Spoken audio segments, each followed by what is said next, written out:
This word we are using this afternoon, to swap, what does it mean?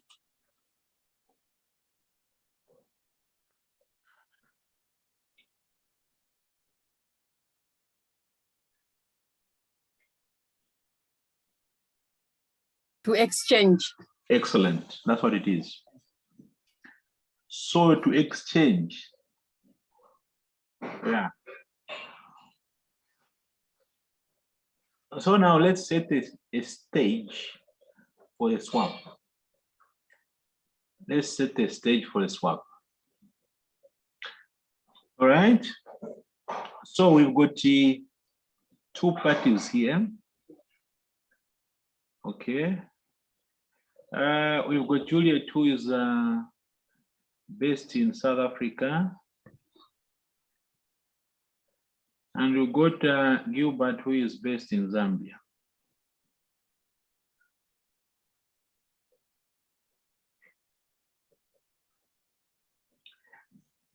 So when we go through our notes, which are based on an article which was done by the examining team, you notice that basically a similar scenario is being used. So Gilbert wants to go to RISA to go and invest. Gilbert wants to go to RISA to go and invest. And he is looking for 1 million rand.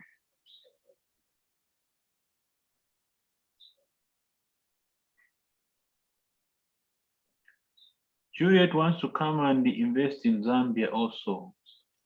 And she is looking for an equivalent amount. I don't know what the rate is now, but it may be in the range of 1 point something.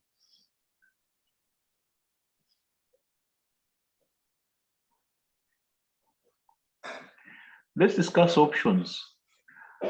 How does Gilbert access a 1 million rand to go and invest in South Africa? How can you access that money?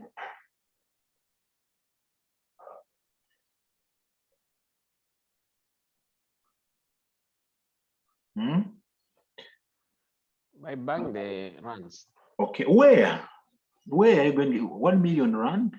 So you're looking for financing. Where can you get this financing from?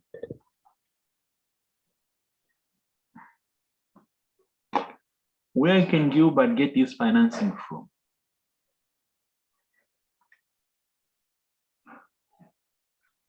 He can borrow in Zambia, in Kwacha, and convert the money into rand. So he borrows in Kwacha, but he goes now to invest in rands. I'm sure you can see the situation there. He's got a loan running in Kwacha and an investment running in rands. But the point is, he can borrow Kwacha. Alternatively, he can go to the Zambian bank and ask 1 million rand. Of course, some of you will say, but won't there be some exchange control issues? How does he borrow that money from the bank here? Yes, those are the challenges, but it is an option so that he borrows. Another one is he can go into South Africa and start a store himself. But he wants to borrow here.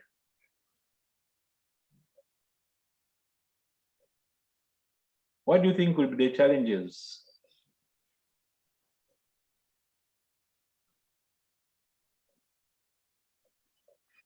Juliet and Impo, help us. What do you think will be the challenges if Gilbert wanted to borrow, to come to South Africa for a project and borrow there? What challenge do you see? You mean like borrowing here in South Africa? Yes. He wants to come here to run a project, come there to run a project for 1 million rand. Now he wants to come and borrow there in South Africa, 1 million rand, and invest there. What challenges may he face? Might fail to borrow actually because If you're a foreigner, they will do those checks, those credit checks, and normally you might be disqualified most of the time. Okay. Could also charge inflated interest rates. Well done. The conditions will not be good. And in fact, I like the terminology I've used. Inflated exchange, the interest rate, or exaggerated because of the risk. Because of the risk.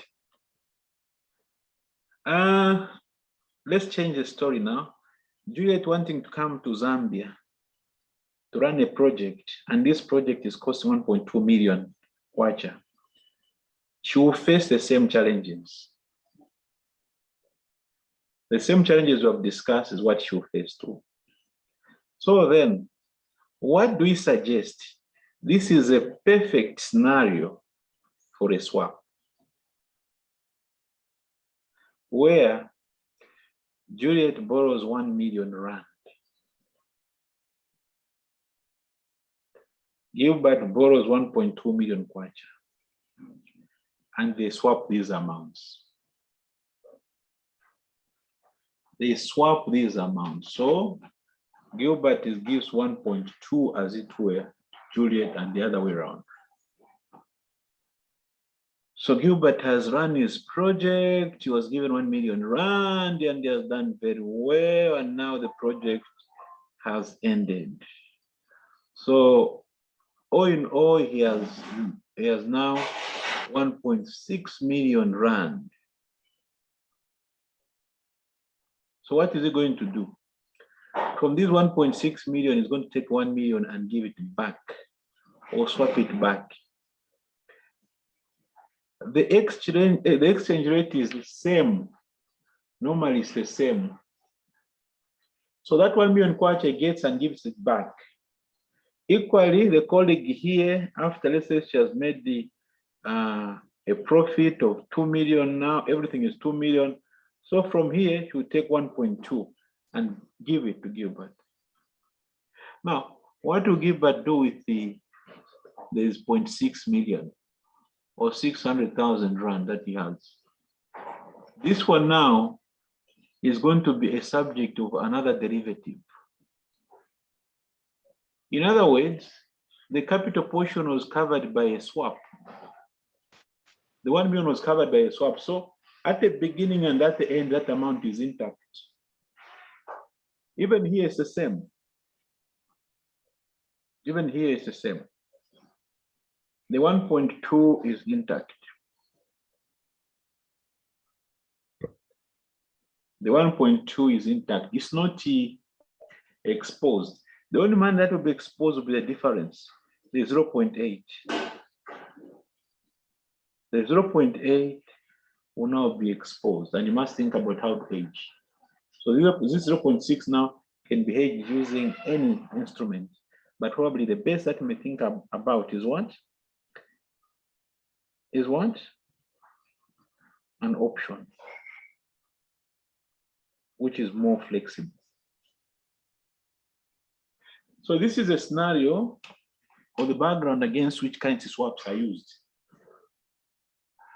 Now, these two may not necessarily have to do directly, no?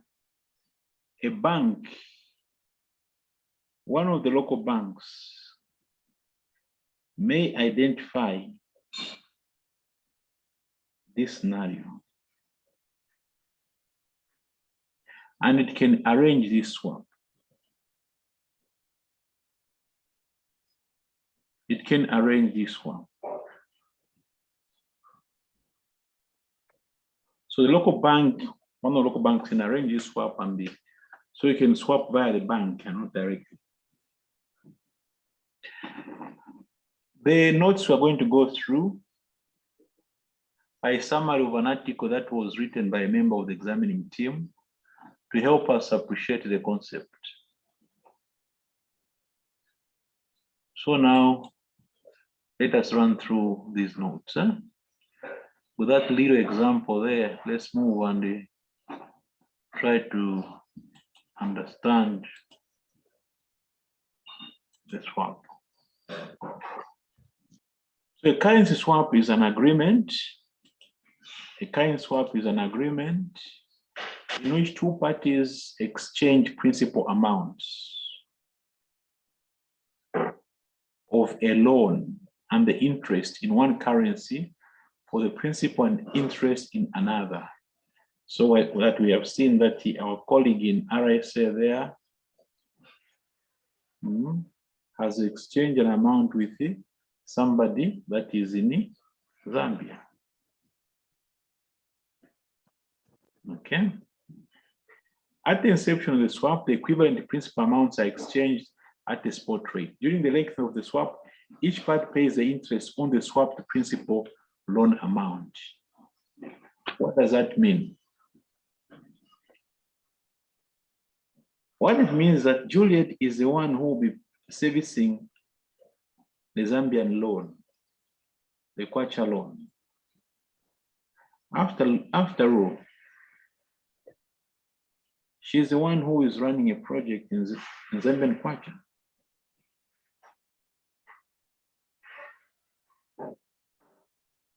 So she's the one who is running a project in the Zambian Kwacha. So because of that, then she's supposed to be servicing the Kwacha loan. Similarly, Gilbert has to service the interest on the loan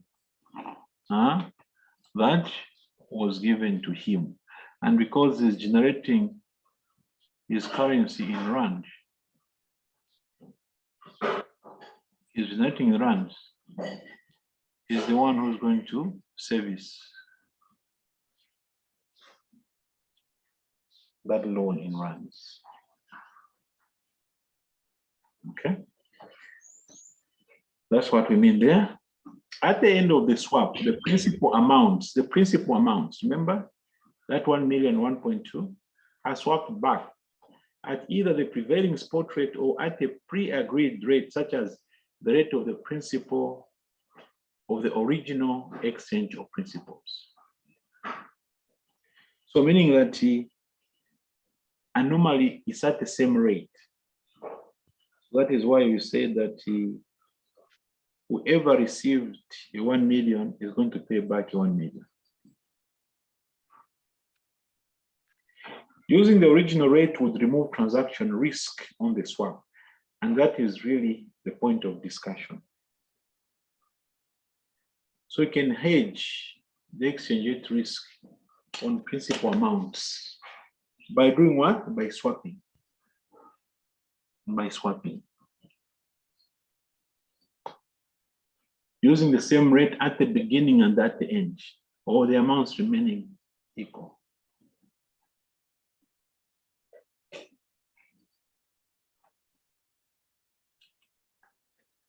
Currency swaps are used to obtain foreign currency loans at a better interest rate. Now that's the point. Remember, somebody has borrowed for us in South Africa. So we're going to access a funding in rand at a better interest rate and not at the inflated interest rate. Remember, somebody said that actually if you go on your own, you're going to be charged an inflated rate.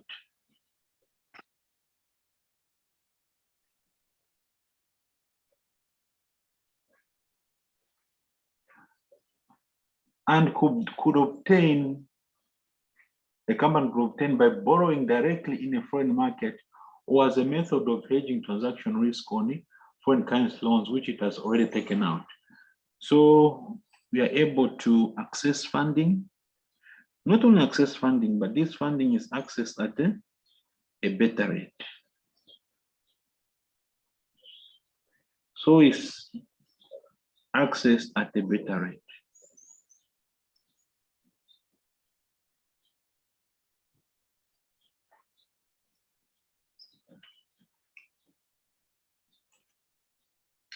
An American company may be able to borrow in the United States at 6% because an American company, but requires a loan in rand for an investment in South Africa where the relevant borrowing is 9%. So in their home, in South Africa, at the same time, a South African company wishes to finance a project in the US where its direct borrowing rate is 11.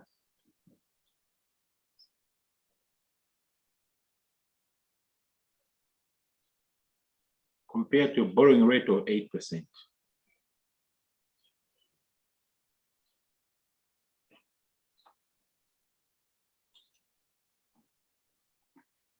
Each part can benefit from the other's interest rate through a fixed for fixed currency swap. Fixed for fixed currency swap.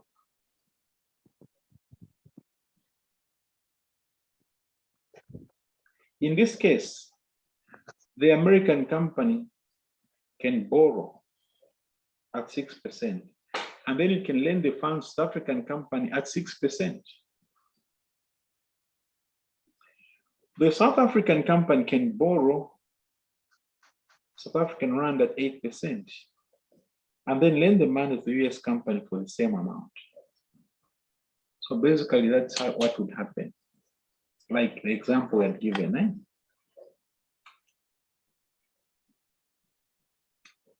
Fixed for variable also, it's not that each one of you should borrow fixed or should borrow variable. No, it can be one borrows fixed, another one borrows variable. Meaning that you are switching the format of your interest rates from fixed to variable the other way around. So Barrow, a company based in the USA, wants to borrow 500 million over 5 years to finance an investment in the Eurozone. Now already you can see that this company is based in the USA. So they're not known in the Eurozone. So if they go on their own, the Eurozone, trouble. Today's spot exchange rate between the Euro and the USD is 1.12 euros to $1. Barrow company can arrange a currency swap with Greening company. The swap will be for the principal amount of 500 with the swap of principal immediately and 5 years time, with both these exchanges being at the spot rate. Barrow company's bank will charge an annual fee of 0.4% in euros for arranging the swap. The benefit of the swap will be split equally. The benefit will be split equally.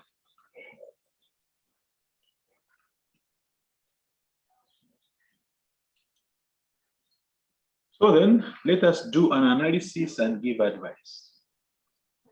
We're going to do an analysis and give advice. So,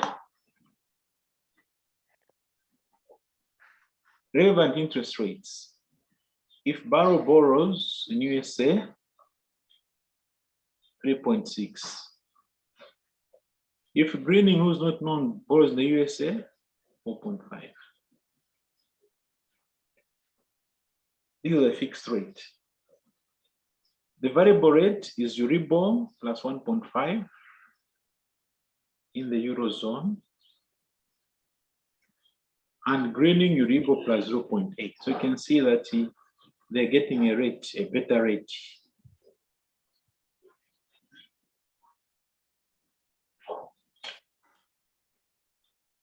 Now I want to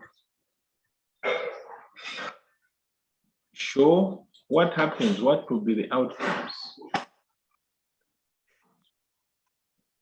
And that's the question that you're going to do. That's the question you do.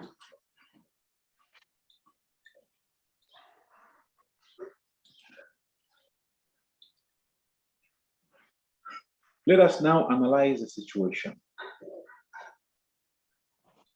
Let's analyze the situation.